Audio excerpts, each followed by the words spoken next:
Transfer certificate.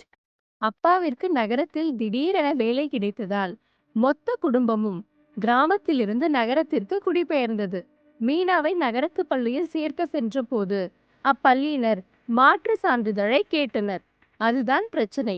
அவசரமாக கிளம்பியதால் அவர்கள் மாற்று சான்றிதழை பெறவில்லை. மாற்று சான்றிதழ் என்பது மீனா கிராமத்து பள்ளியில் 3ஆம் வகுப்பு வரை படித்திருக்கிறாள் என்பதை நிரூபிக்கும் சான்று. ஆகவே இன்று மாற்று சான்றிதழ் டிசி என்றால் என்ன, அதை எப்படி பெறுவது, அது ஏன் முக்கியம் என்பதை புரிந்து கொள்வோம். மாற்று சான்றிதழ் டிசி என்பது ஒரு மாணவர் பள்ளி அல்லது கல்லூரியை விட்டு வெளியேறும்போது அந்த நிறுவனம் வழங்கும் ஓர் அதிகாரப்பூர்வ ஆவணம். இந்த சான்றிதழ் அம்மாணவர் அந்த நிறுவனத்தில் படித்தார் என்பதை உறுதிப்படுத்துகிறது. பொதுவாக அதில் மாணவர் கடைசியாக படித்த வகுப்பு மற்றும் கல்விசார் சாதனைகள் போன்ற விவரங்கள் அடங்கியிருக்கும். அரசு பள்ளிகளில் பள்ளி படிப்பை நிறுத்தியதற்கான காரணங்களும் மாற்று சான்றிதழில் குறிப்பிடப்பட்டிருக்கும். அடுத்த பள்ளி அல்லது கல்லூரியில் சேர்வதற்கு மாற்று சான்றிதழ் டிசி அவசியமான ஒரு ஆவணம். மாணவர் தனது முந்தைய நிறுவனத்தில் செலுத்த வேண்டிய அனைத்து நிலுவைகளையும் செலுத்திவிட்டார் என்பதையும் எந்த கடமைகளும் மீதமில்லை என்பதையும் இது உறுதிப்படுத்துகிறது.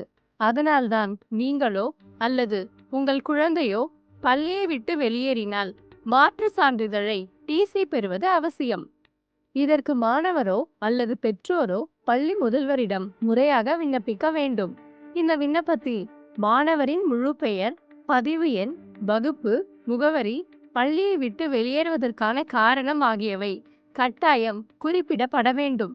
எல்லா கட்டணங்களும் செலுத்தப்பட்டு விட்டனவா என்பதையும், திருப்பி அளிக்க வேண்டிய நூலக புத்தகங்கள் எதுவும் பாக்கி இல்லை என்பதையும் உறுதிப்படுத்திக் கொண்டு அனைத்து நடைமுறைகளும் பூர்த்தி செய்யப்பட்டுள்ளதா என்பதை சரிபார்க்க வேண்டும். Transfer certificate.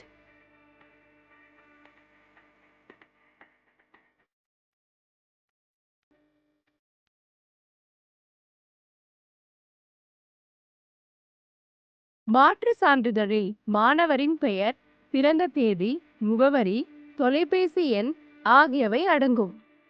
மேலும் பள்ளியின் அதிகாரப்பூர்வ முத்திரையும் முதல்வரின் கையொப்பமும் அதில் இருக்கும். நம் நாட்டில் ஒவ்வொரு குழந்தைக்கும் கல்வி கற்கும் உரிமை உள்ளது. இந்த உரிமை ரக்ஷனாவுக்கும் உண்டு.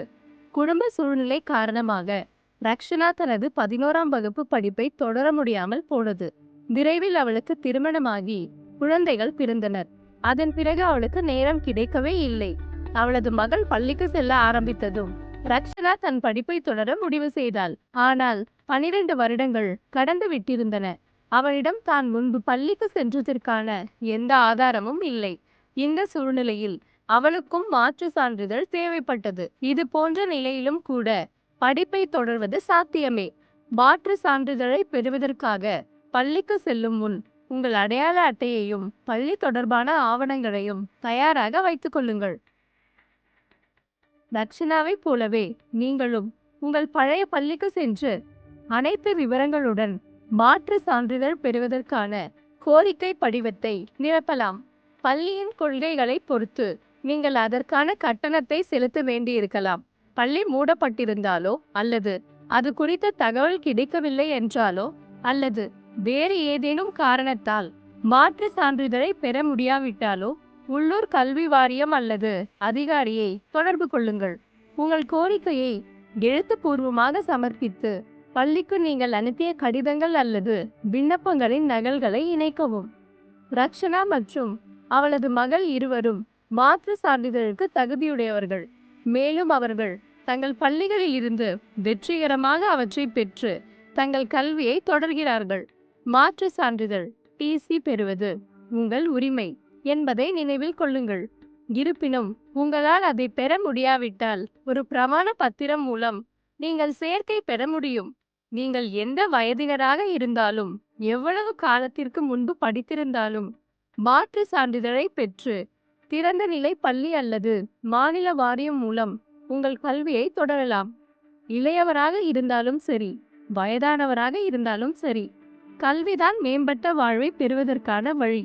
எனவே மாற்று சான்றிதழ் இல்லாதது உங்கள் படிப்பை தொடர்வதற்கு தடையாக இருக்க விடாதீர்கள்.